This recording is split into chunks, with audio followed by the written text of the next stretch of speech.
So today I have the lying dumbbell chest press. So to start, I'm just going to give a brief explanation of how to do the lying dumbbell chest press. So what you're going to want to do is lay flat on the ground with your feet, with your knees in the air and feet flat on the ground. And then you're going to have the dumbbells at your sides. What you're going to want to do is you're going to want to squeeze your back muscles together, almost bring your shoulder blades together so your chest is up in the air. And then we're just simply going to grab the dumbbells like this, their chest in the air, and we'll make sure our core is nice and tight as well. We're going to simply push the weight into the air and bring it back down like this. So this downward motion, that's eccentric. And as I push it up, that's concentric. And for the eccentric motion, as we're going down, we're going to be inhaling. And as we press it up, for the concentric, we're going to be exhaling. So that's pretty much it for the explanation. For the pace and rate, you're going to go down for about 1 second and then press for 1 second. So it's just a smooth, constant transition the entire time. To find your optimum motion, all you're going to do is use one dumbbell. You're going to take your other arm and place your couple fingers on the pectoral muscle in that same position. And all you're going to do is press this up. But once you start pressing, once you feel that first contraction of the muscle, that'll be your starting point for the optimum motion. So once you go up and back down for this exercise, you won't go any farther past that. But as we keep pushing, once we get towards the top, once we feel the muscle like no longer contract anymore, that'll be the top portion. So you'll just go to those 2 points the entire time, and that's your optimum motion. So now I'm gonna have my client come into the video. So the client body position, so exactly what I did. You're gonna be flat on the ground, knees in the air, feet flat on the floor, dumbbells next to you, and from there you're going to want to squeeze your shoulder blades together and grab the dumbbells and bring them up so your dumbbells are in the air.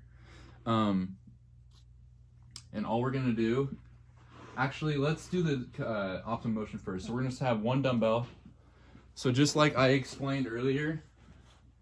So I'm going to have her put a couple fingers on her pectoral muscle, and now you're going to press it up, and once you feel that first contraction, do you feel it right there? Mm-hmm. Okay, so that'll be the bottom portion of it, and now keep going up with it.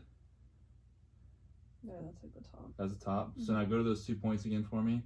It's about right there and right there. Okay. Mm-hmm. So that's the optimum motion for her. So now, for me as a trainer, I'm going to be standing. See, it's going to be kind of awkward because if this was a bench, you'd obviously be standing above them. But I'd say the safest way to do this is to be behind them, probably sitting on the back of your legs, not hovering over them, making them uncomfortable, but just behind them, because if they struggle or if they're dropping the weight, you can have control of both sides. I mean, if you're on one side, you might not be able to get to the other side if they're struggling. So I'd say standing behind them is probably the best area for this exercise. But yeah, so let's have you do the exercise now. So we're in the correct position. So for this, you want to make sure your elbows are nice and tucked, like hers already are. Tucked, because if we get them wide, you're going to risk shoulder injury.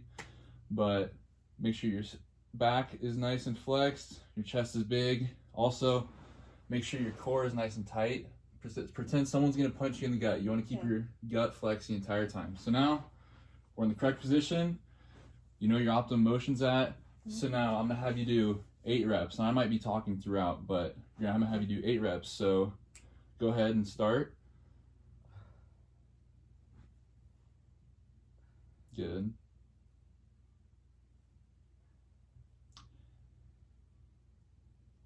And if they begin to struggle or anything, you can either assist with your hands under the elbows, like this. Do about 3 more for me. Or you can go by the wrists. So 2 more. 1 more, please. And put them down, just drop your elbows and drop them straight down. Okay, so that's it for the exercise. But I would say that spotting for elderly people, I'd say first that they might have weaker bones. So for the wrists, you want to make sure that they're not rolled back. You want to make sure they're on top of each other. And for spotting, you may definitely, instead of using underneath the elbows, you should probably grab their wrists, because their wrists are probably weaker than your average person. Someone who's obese, I'd say that they might, for this exercise, when you're laying down, they might not be able to have their knees bent up in the air, so they might just have to keep their legs flat on the floor, which that doesn't change the exercise that much. And another possible thing is they honestly might not be able to feel their optimum motion very well for obvious reasons. So that just might be something to take into consideration. That just might be something that's tricky. But other than that, that's about it. I'd say then for progressions and regressions, a progression would probably be, since we're on the floor, I'd say get a bench, and you can do lying dumbbell bench press, or we could use a barbell bench press. But that's about it. And then for regressions, probably a banded press, so where you put a band in the door and you're pressing it. That'd probably be the best regression, because a push-up might be a little tougher, especially for an elderly and obese person. But other than that, that is the lying dumbbell chest press. Okay, so the next exercise I have is the standing dumbbell leg goblet squat. So for this exercise, what you're gonna do is you're gonna be standing with your feet about shoulder width apart, with your toes pointing slightly out. I'll scoot back a little bit. Your toes point slightly out. You're obviously going to be using a dumbbell. So with the dumbbell, you're gonna have it in your palms, and then you're gonna have the dumbbell close to your body with your elbows kind of tucked, because you don't want it too out in front, because that'll just strain your shoulders. So keep it tight to your body. But back to setup. And with that, we're gonna have our core nice and tight as well, especially since it's a lower body exercise. And all we're going to do is just squat down and stand back up. Squat down and stand back up. And I'll show you from the side. Squat down and back up. Your knees will go over your toes a little bit, and that's okay. But for the eccentric and concentric motion, the eccentric is on the way down and concentric is on the way up. So on the way down, you'll be inhaling, and on the way up, you'll be exhaling. And for the pace and rate, it'll be 1-to-1 again, which 1 second down, 1 second up, just a smooth progression and regression as you go up and down. And for optimum motion, what you're gonna do is get into that same position we were just in, and all you're gonna do is put a few fingers on somewhere in your quadricep. I'd say probably middle to lower portion, and all you're gonna do is start squatting down. And once I feel, so about right there, once you feel the muscle contract, that'll be the top portion of the exercise. And as we keep going down, once we feel that muscle stop contracting, so about right there, those 2 points will be where I do the exercise at. So that's how you find the optimum motion.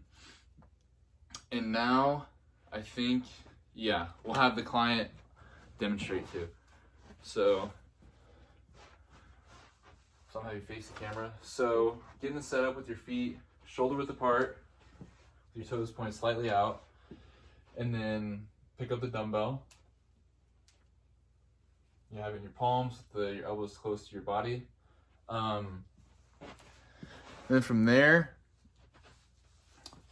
actually, let's put the dumbbell back down again. For the optimum motion, I'm gonna have you find it yourself. Okay. So put a few fingers on your quadricep. It's kind of an awkward thing to do, but start squatting. And once you feel the muscle first starts to contract, about right there. Yeah. So that's the top portion of the exercise. Okay. So you're gonna keep going down. Once you feel it stop, Yeah, like right there. So that's the bottom portion. So those 2 points are where we're going to do the entire exercise from. So for this exercise, before she begins, I'll be in front of the client to make eye contact, and I'll also go down with her as she's doing it, just so I can help assist with the weight if she loses her balance or she needs help getting back up. But yeah, so now I'm gonna have you turn just so we can both demonstrate what we're doing. Face me, if you'd stand over there, please. Yep. So now get in that same position, feet shoulder width apart, toes pointing slightly out. Now pick up the dumbbell. Okay. So now I'm gonna go down with you as we're gonna do 8 reps. So to start, we're going to just take a good deep breath. Exhale. And now we're gonna start. You're gonna inhale as you go down. You ready? So 8 reps. Here we go. Ready? Number 1. Good. Keep your core nice and tight. 2. 3. Good. Good breathing. Couple more. Good. One more after this, please. Good. Now you put the dumbbell back down. Okay, so that is the next thing we're going to talk about is the safety aspects. So definitely I'd say, depending on the client, I would say probably spot from the front, just because the weight's in the front, and if they're struggling or if they're losing control of the weight, it'd just be safer for you to help lift it up or take it out of their hands. So that's spotting. But then for a progression, I would say just simply doing a barbell squat. That'd be the next step for this exercise.